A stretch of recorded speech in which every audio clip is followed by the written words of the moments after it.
Welcome, everyone. I'm Alfred Lambermont Weber, and it's extraordinary privilege in this new year to have one of the world's foremost cosmologists and scientists with us, Professor Johan Calleman, to speak about his new book, The Living Universe. Welcome, Dr. Calleman.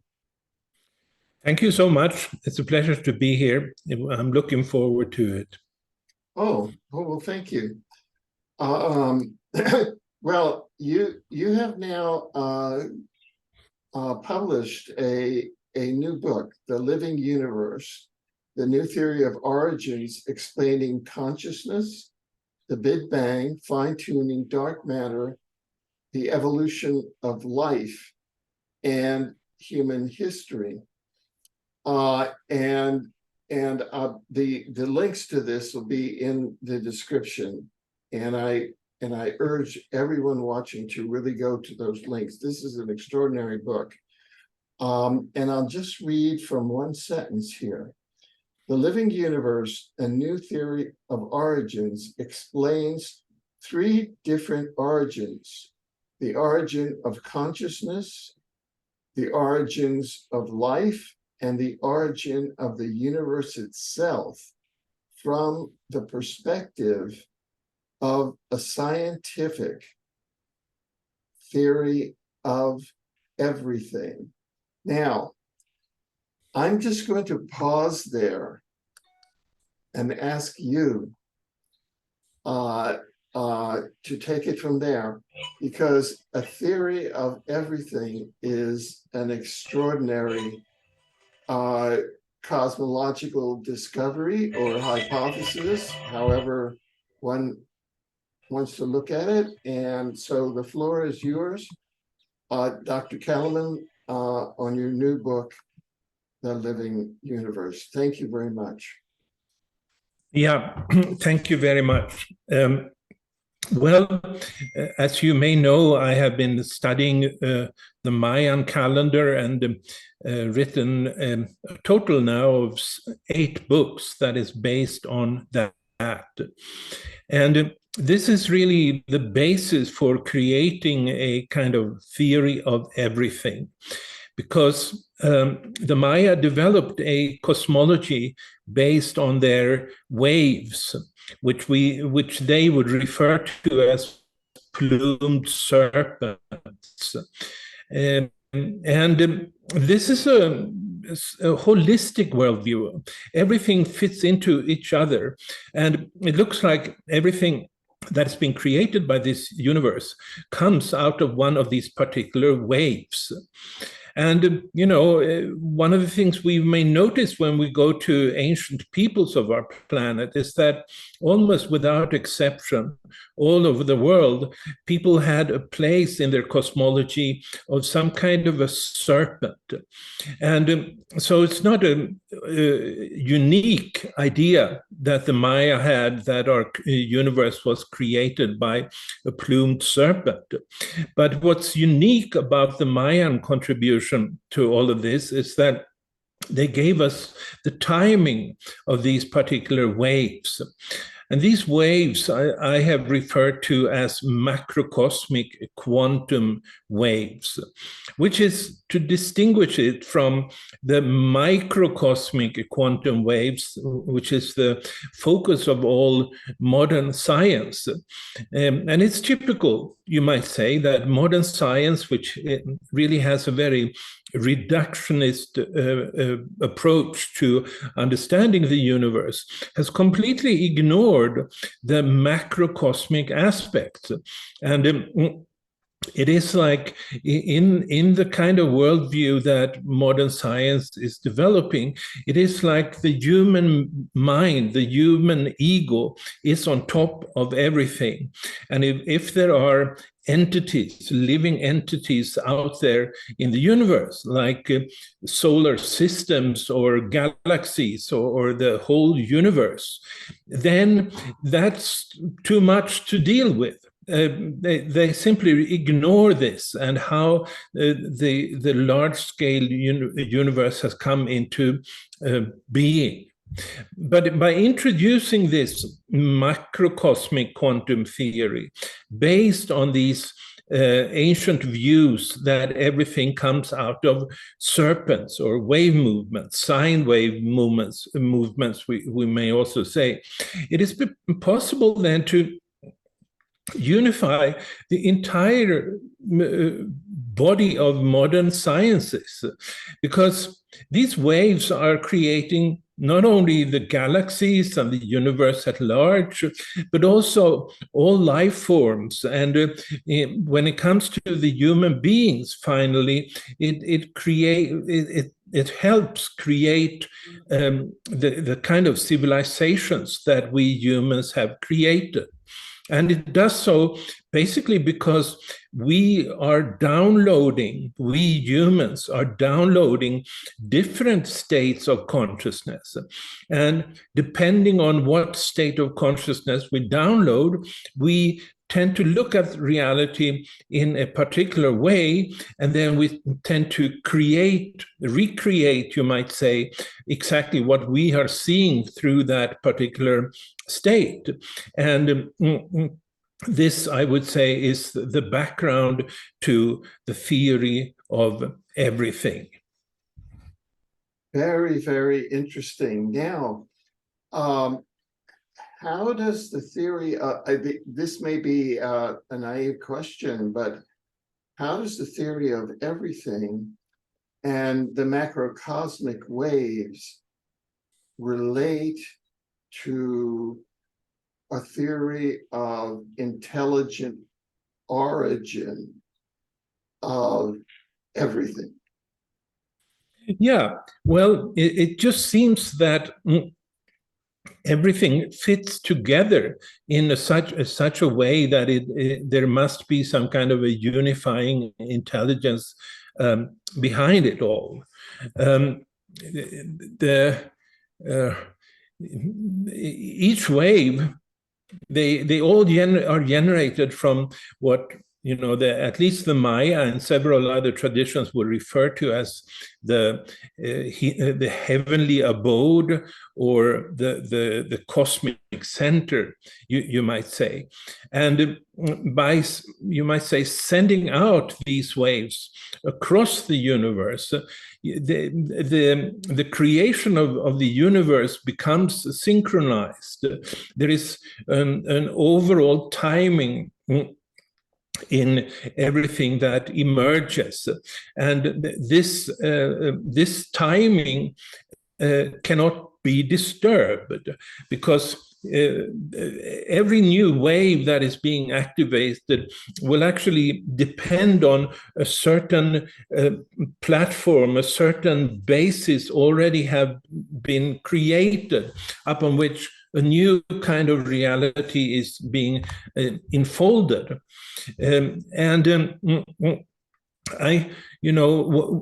What absolutely becomes clear from a study of these waves is that we're living in the framework of a time plan, a very specific, a very exact time plan for the evolution of the universe.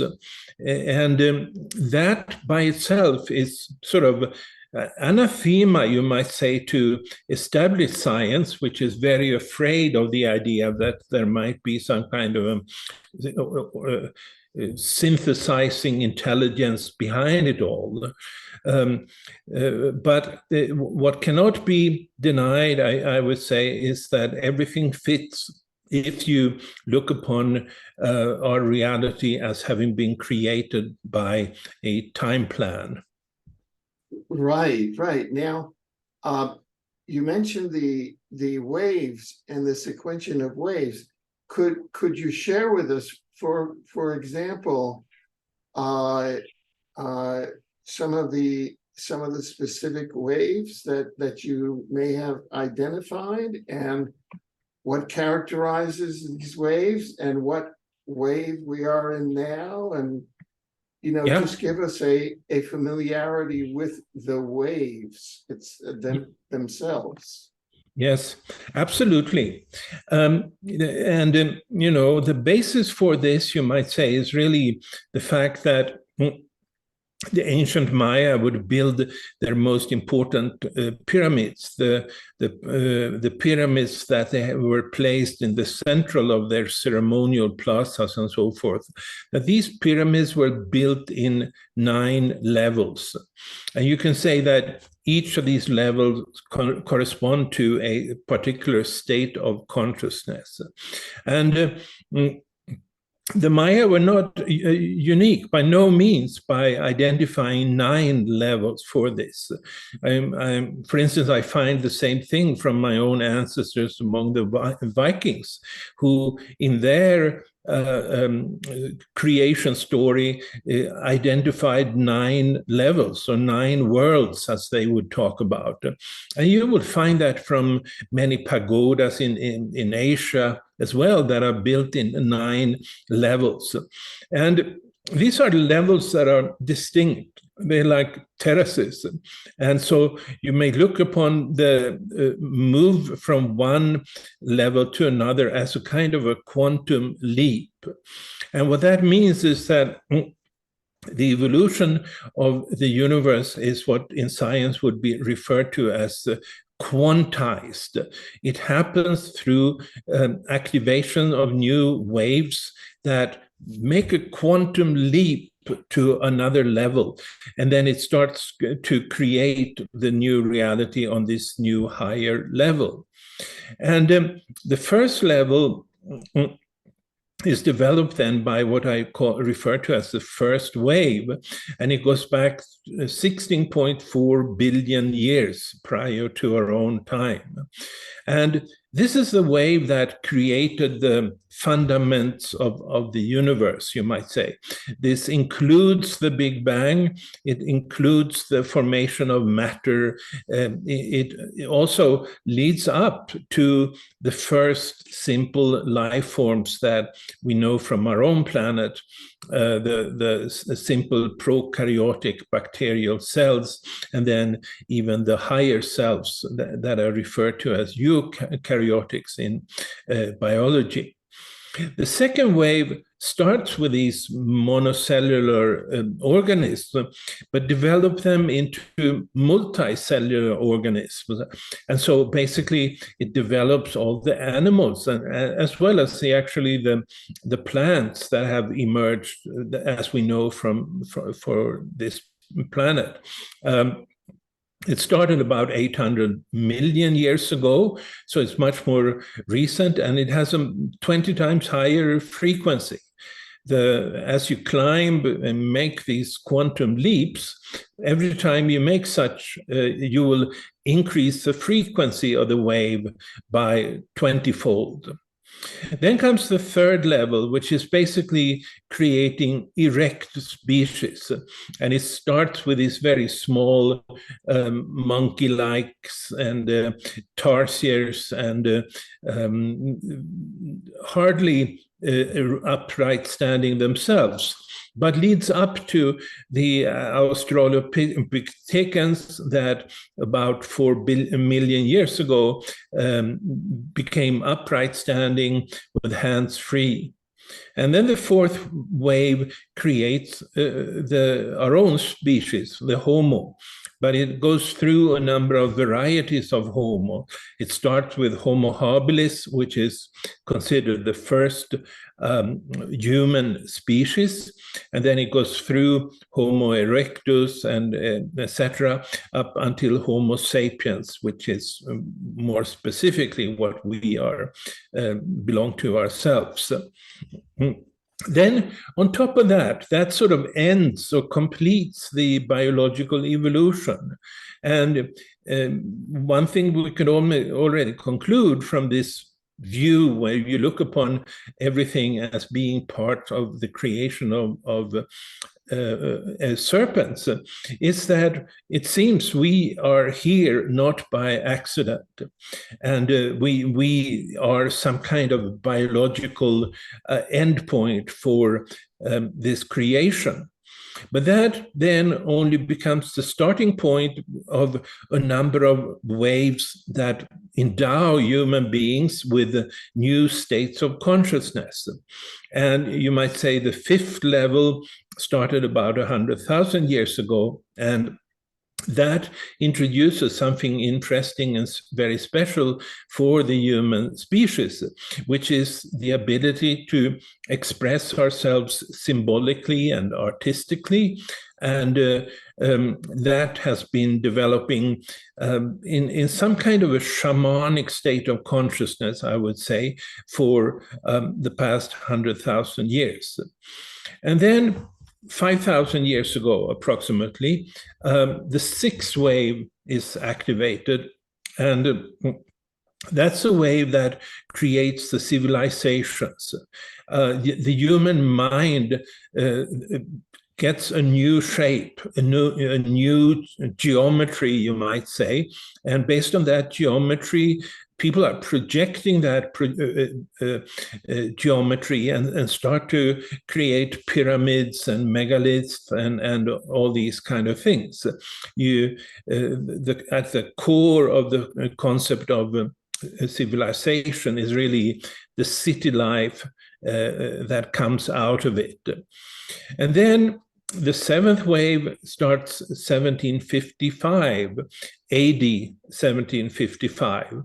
And that is changing human creativity.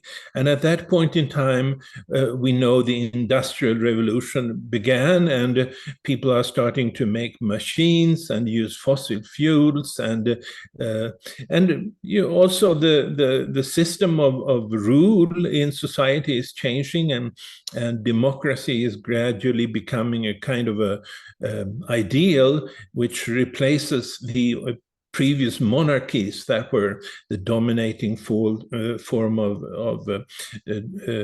rule in the sixth wave. But then comes, and this comes to our own time, and maybe it's more easy to relate to it. It comes in AD 1999, then there is the eighth wave that is activated, and it has many different aspects, and the aspects that I'm mentioning for any of the waves here are very limited and by far not exhaustive. But what came with this new mind was this digital revolution.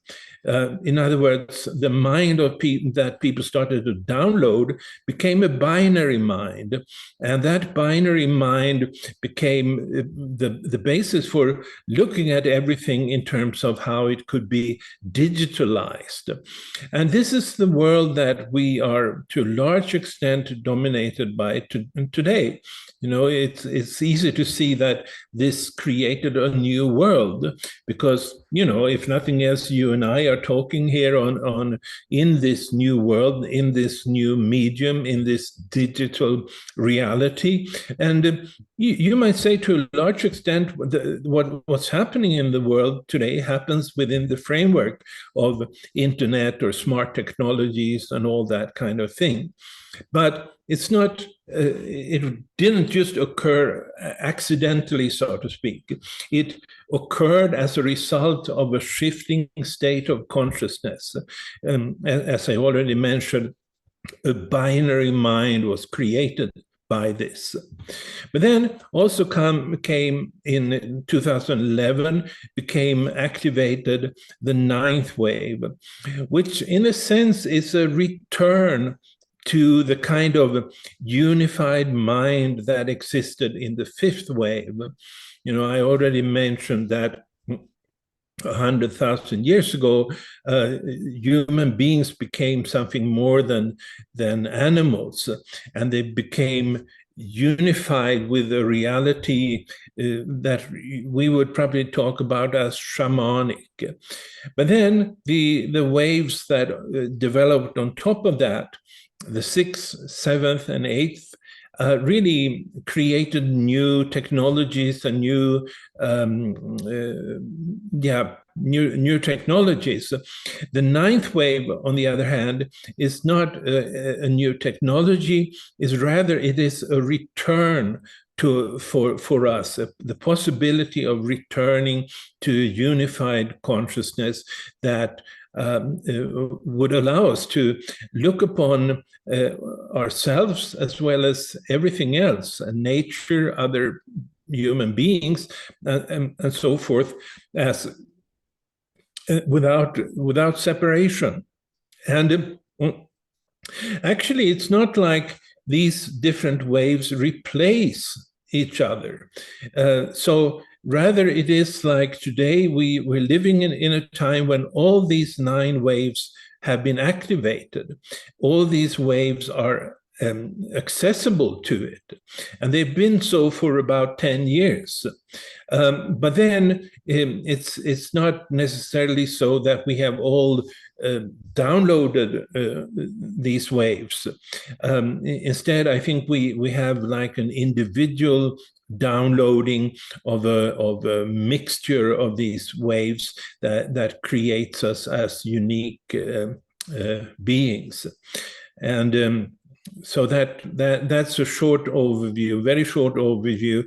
There are many more aspects of this, but I think what the take home is to realize that the people that lived, say, 40,000 years ago, they were not endowed with the same kind of consciousness as we do today, and that means that they created a reality outside of themselves that was completely different from the kind of reality that we are projecting today onto our world.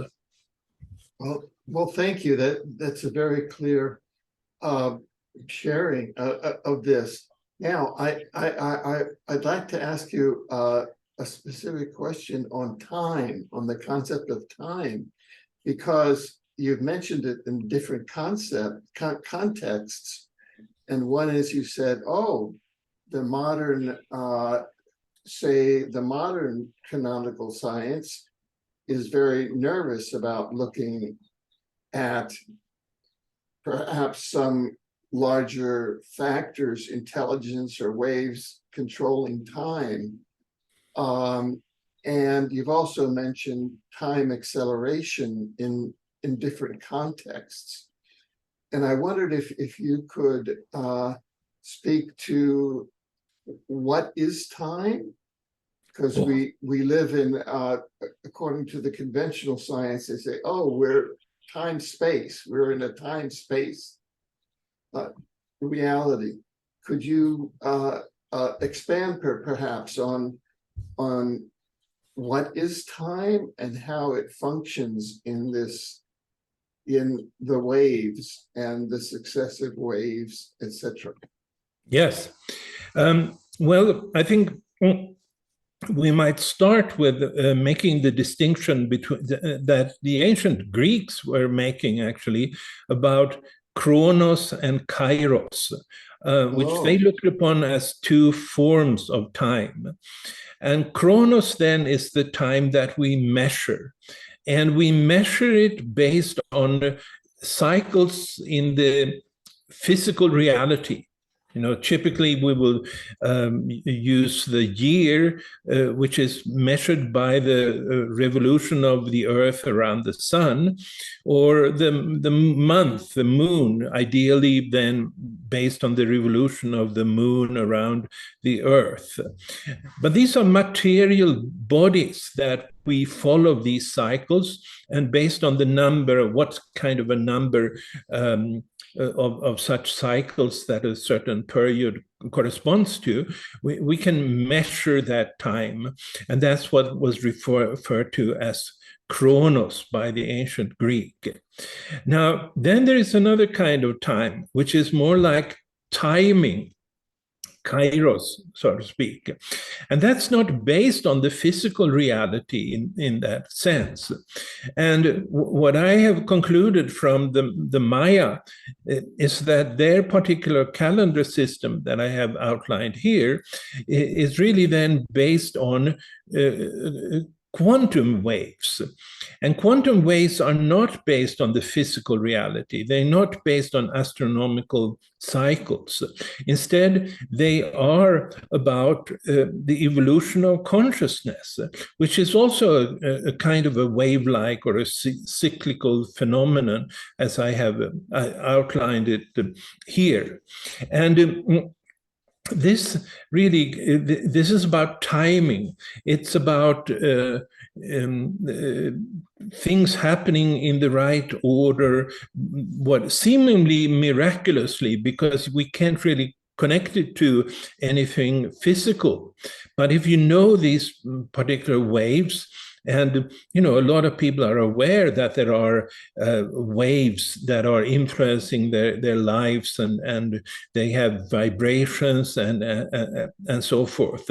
But if you know these waves and realize that they are not subject to the physical reality, you can also see that there is a requirement here for evolution of consciousness to be coordinated, synchronized, you might say.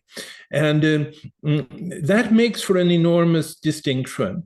The Maya, I think, are the only people on our planet that developed a complete system that was not based on chronos, that was not based on measured time. Rather, it's based on the timing. And today, in the physics community, I would say there is an increasing trend or tendency, you might say, to downplay the role of space-time. In other words, the idea that space-time is fundamental, something that can't be reduced to something else, that idea is losing ground.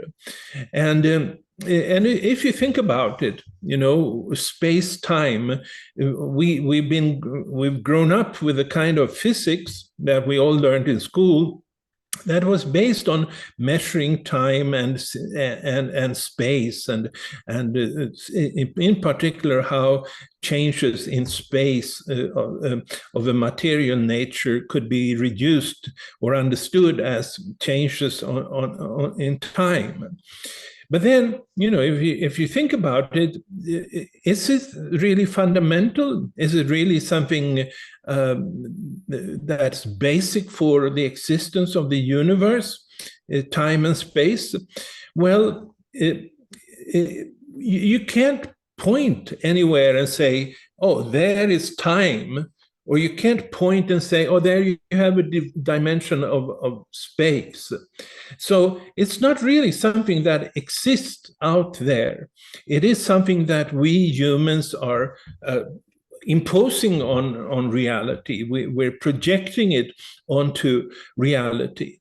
And what that means is, and I make that case strongly in my new book then, is that space-time is really space and time, and their connection in space and time is really an aspect of consciousness.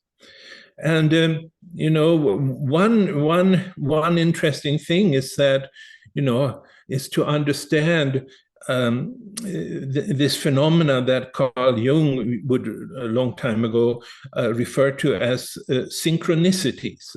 These amazing coincidences that really we can't explain by sort of a material causality.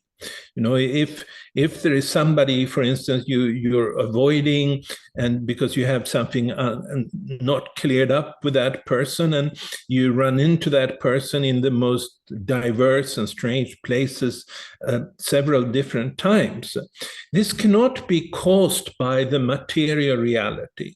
Rather, it is a function of the fact that that person then would be, as an example simply, would be part of your consciousness. It's the consciousness that is creating synchronicities. And so that, again, is just a simple way of looking at why space-time may be on its way out as a fundamental aspect of our physical reality. Rather, as I argue in this book, consciousness is the most fundamental aspect of reality, and nothing can and cannot be reduced to anything else. Very, very, very thought-provoking and very interesting and expanding. Let me ask you this, and again, these are just questions that occurred to me.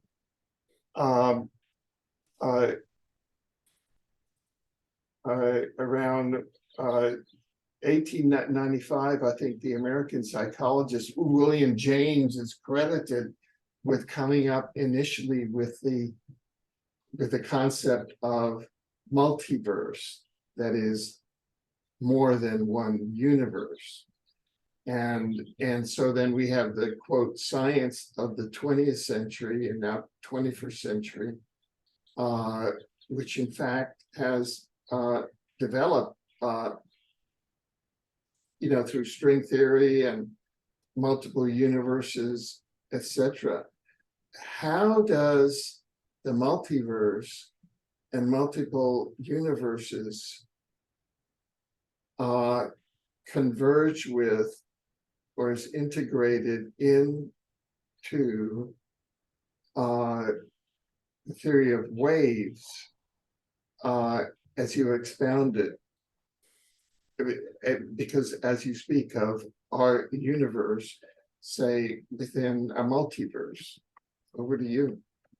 Yeah, well, overall, I must say I'm kind of skeptical against the idea of a multiverse, and I'll come back to why that is.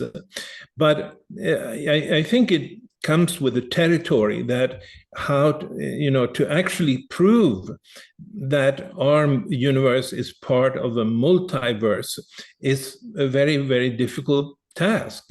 In other words, if we would see some kind of a sign of it, then the question is, if we can see it and we're part of our universe, then how can it be part of another universe? If we can see it, I would say that, well, it is part of our universe. So it would be very hard to prove that there is a multiverse. Now, so the idea is essentially speculative, but it does, it is similar to certain ancient traditions. I would say the Vedic tradition has something similar behind it. And so there's nothing making it impossible. What I do want to point out, though, that the way that this idea became popular among modern physicists is really that they couldn't deal with this phenomenon of the fine-tuning of the constant of nature. In other words, it's been considered that one of the biggest discoveries of the 20th century physics is the fact that they discovered that the constants of nature, whether it's the constant of gravitation or constants of electromagnetism or other such constants, they seem to be exactly fine-tuned for the creation of life. If it would be just a trillionth of a difference from in one of these constants, life would not have appeared. And this is not a problem for anyone who sort of recognizes a intelligence behind the universe, because then that intelligence reasonably would have created constants that were exactly fine-tuned. And in my book, I discuss exactly how this could be, how this fine-tuning could take place, and ultimately goes back to consciousness, the evolving consciousness in the universe. But for those physicists that denies that there is an ultimate intelligence behind this particular universe. It was a very big problem because it looked like this universe was meant to create life. And to me, that's obvious. I mean, maybe to many of the listeners as well, it is obvious that this universe is not here by accident. It is here to create human beings. It is here to create consciousness and so forth. But for at least the official science of physics, this is anathema. This is more or less forbidden thoughts. So the ideal then will always be to find explanations that make it just seem like everything is random, and even the constants of nature are random.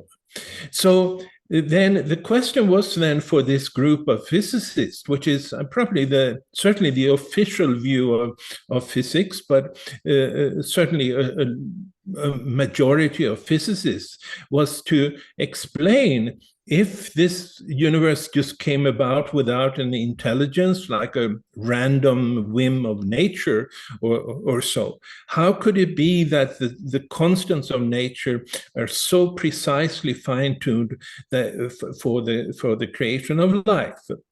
And well, there was one group then that abided by something called the anthropic principle, saying basically, well, we are here, so it must have been fine-tuned, which is, it's like a tautology, basically. But then there was also these other groups that said, well, there is a gazillion of universe out there. There's a multiverse. And we just happen to be the one universe in a gazillion of universe that could host life. So for these physicists, the whole idea of a multiverse was really a way of avoiding dealing with the fact in a rational way that the universe is designed for the creation of life. So for this reason, I have a skepticism about the multiverse. But, I would say there is neither evidence for or against it. So it's an open question. Open question. Now, let me go to another area in the universe, and that is the issue of intelligent life throughout the universe, and that is that there are exophenotypes not only on planet Earth, but throughout our universe, throughout the galaxies and solar systems, the human exophenotypes, other exophenotypes, the whole science of exopolitics. The governments have gone back and forth, and there's a whole body of knowledge there in terms of what the governments have been willing to make public, and there are supposed contactees who supposedly have had contact with other exophenotypes, other intelligent beings from other planets other than Earth within this universe. And so presumably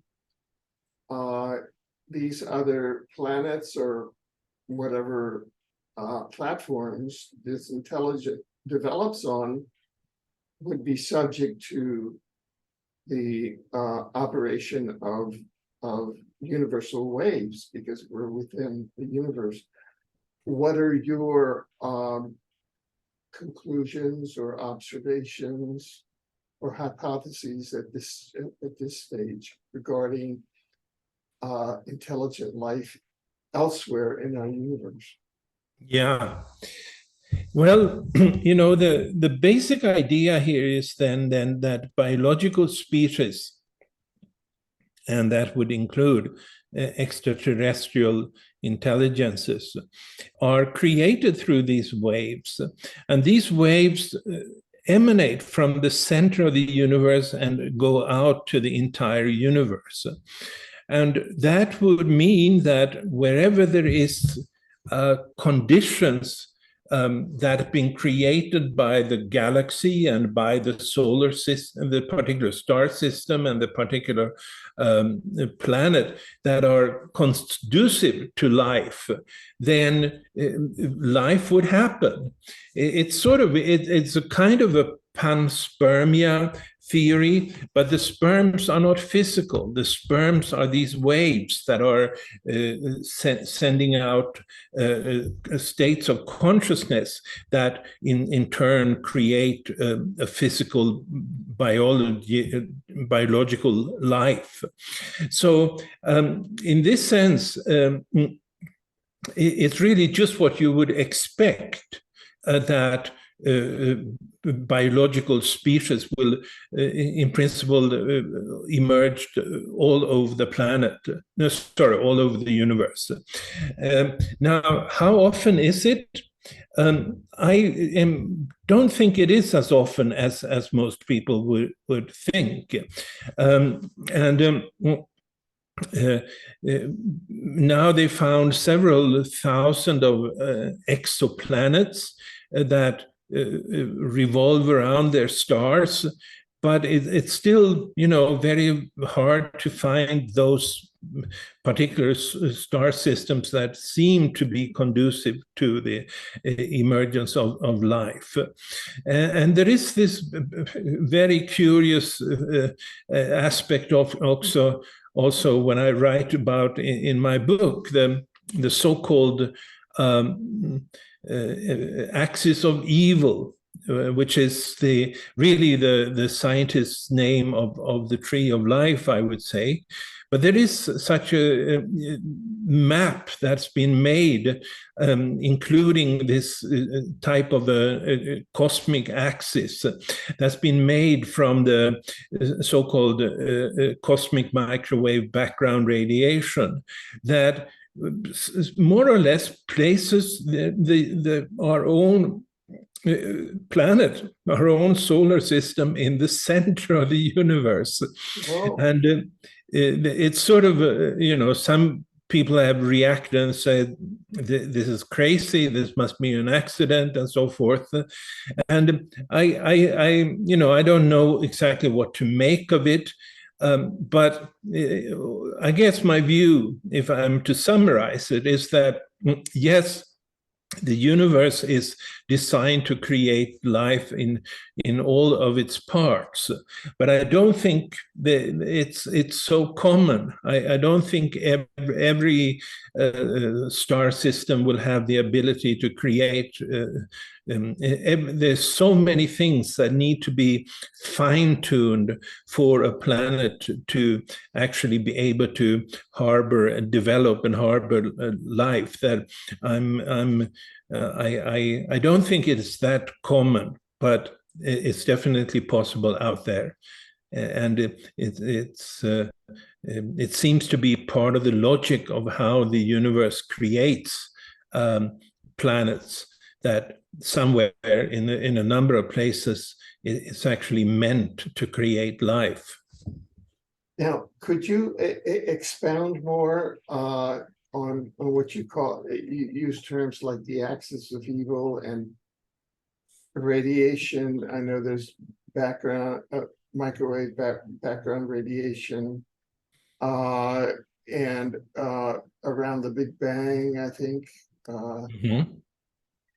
Yes. Yeah, an explanation of what happened before the Big Bang. But I mean, how it just to go more into depth of what you just stated, just because things like the axis of evil is not a term that we're familiar with in cosmology. It's more political. It is, and it's a kind of a funny story, but I can summarize a little bit about it. In other words, one of the arguments that have been put forth that there actually was a expansion of the universe taking place with the beginning of the Big Bang is the phenomenon that is called the cosmic microwave background radiation. And that's a radiation that is sort of an afterglow from the Big Bang. And over time, over the billions of years since then, the temperature, the frequencies of these photons, of these waves that emanate from this Big Bang has decreased. And so we can see then that it all converges, if we back calculated, to a time now that's estimated to 13.8 billion years ago, when this Big Bang would happen. But then an interesting question to ask about this cosmic microwave background radiation is if it is completely random, or is there any kind of structure in it? If there is structure, we might conclude again maybe that there is some kind of an intelligence behind this particular structure. If it's not, then it would fit with the idea that everything is random. If all these radiation comes to us, the cosmos, as random. So a number of satellites have been sent out by NASA and ESA, the European Space Agency, in order to measure this distribution of this radiation. And what they found, remarkably, in 2004, I think, after the second of these satellites had been sent out, was that there was a kind of an axis, a straight line, not made of anything physical, but rather the absence of something physical, that went through the entire universe. And which is very hard to explain if you really have an idea that the cosmos is created by randomness, or the Big Bang was just a random explosion that has led to us. Instead, it seems that like this particular axis is the organizing factor from the very beginning of the universe. And I have concluded that this particular axis really then is what the ancient peoples of our planet called the tree of life. It's the source of all structure, of all life, and so forth. But that's not exactly what the established science would look upon it like. Rather, official science would call it the axis of evil. And the reason was that evil in then meant that it disturbed the main theories of physics. And for instance, Einstein's general theory of relativity would not really be applicable if there was such an axis that throughout the universe. Instead, it assumes the randomness of space at a very large scale. So that then it's a very interesting thing. Most people have not heard about it. I don't think it was advertised very strongly, but it seems like there was structure in the universe from the Big Bang, as far as we can tell. And how did that emerge? Well, that's part of what I explained, that consciousness actually precedes the Big Bang. And so there was an activation of consciousness. And as we mentioned here earlier, space and time are aspects of consciousness.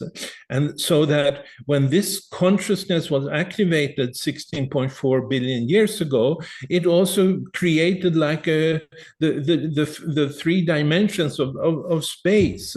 And that particular axis is one of those dimensions of space. And it's a very special dimension of space because it actually has the power to create reality, as we have can see from a number of different studies, and because it has the power to create different hemispheres on the different sides of this axis. We can talk about it as the tree of life, which in ancient traditions was really the creator of the universe and the creator of life and so forth. Right. Now, the question that popped into my mind, and perhaps other viewing, is, well, what existed? You say that the intelligence was activated 16 billion years ago. What existed prior to that? Right. Yeah, that's something I start with pointing out, that there will always be a mystery involved here. If you believe that consciousness created the universe, well, the question will be, what created consciousness? If you believe that the Big Bang as a random explosion created the universe, you will always be faced with the question, what created that Big Bang, so to speak? And there will always come a point, I think, where we're faced with a mystery of existence. There will always come a point where we can't grasp it, so to speak. And that's where I'd like to leave that particular question. Right. Well, some of the traditional theologies, let's say, would say, oh, that's the eternal abiding divine source. Mm-hmm. How would you deal with that concept? Oh, I would say I have no arguments for or against it. I have no problem with it. Mm-hmm. Okay, I'm just trying to see. No, and that is, in order to, how would one go about developing then a scientific proof of an existing divine permanent source? Or is that something that one cannot prove? I'm asking that just as a general scientific question. Yeah, I deal with this in my book, in my last section, last chapter, that is simply called God. And what I then say is that the holon, the spherical consciousness on a cosmic scale is what we human beings will relate to as God. But that's not a proof in the sense that material physics would allow. I think that kind of proof will really have to depend on how much we are actually connecting to that particular cosmic consciousness. And some people would say that's proof because they experience it. And I fully agree and understand with that particular view. But some people would say, well, that's not a proof, that's just an individual experience. And I can see that point as well. I don't think there will ever be such a thing as a sort of a true physical proof of the existence of the central intelligence of the universe. Proof will have to be based on experience. And then that's individual experience, and that may not include everyone sharing it. Very interesting. Thank you. We're almost at the end. We're coming up to the end of the hour, and I have a question for you, but I'd like to preface it sort of a personal experience of mine. The way that I became interested in the Maya was that during university one summer, I was fortunate enough to go down to the Yucatan and visit some of the Mayan sites there and become familiar a bit with the Mayan culture. And when I came back to my hometown before returning to university again, I wrote an article for the local paper that one of the local churches, the pastor read it from the pulpit and was very excited.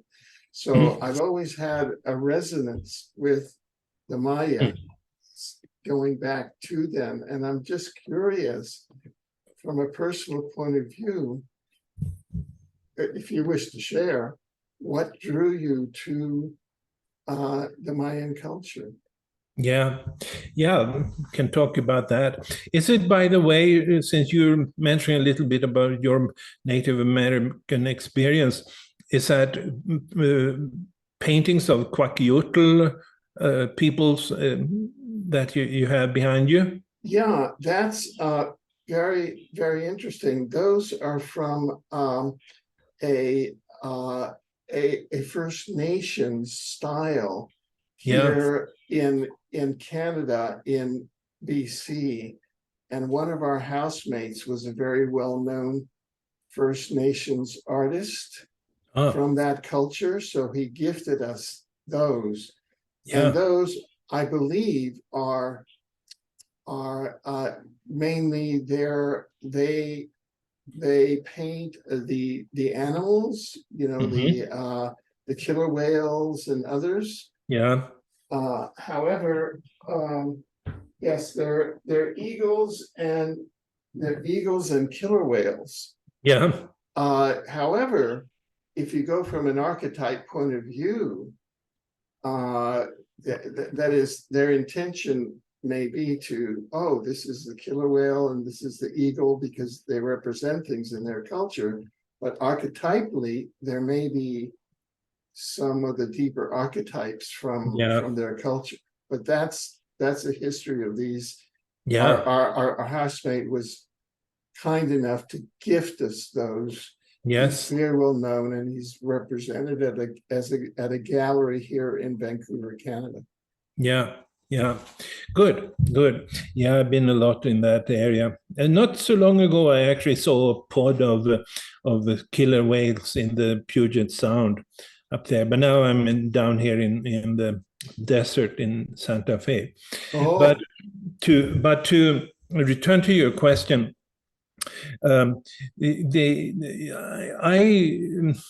I simply was, when I was a graduate student in Stockholm at the university there, I saw a bulletin board that announced that you could go to Mexico and learn Spanish in a school there. And so for some reason I was attracted to that and decided, okay, I'll do that. I need a break from the mass spec and the test tubes and all that kind of stuff, because basically I'm a chemist by training. But so I went there, and unbeknownst to myself, I landed in Mexico City on the Day of the Dead.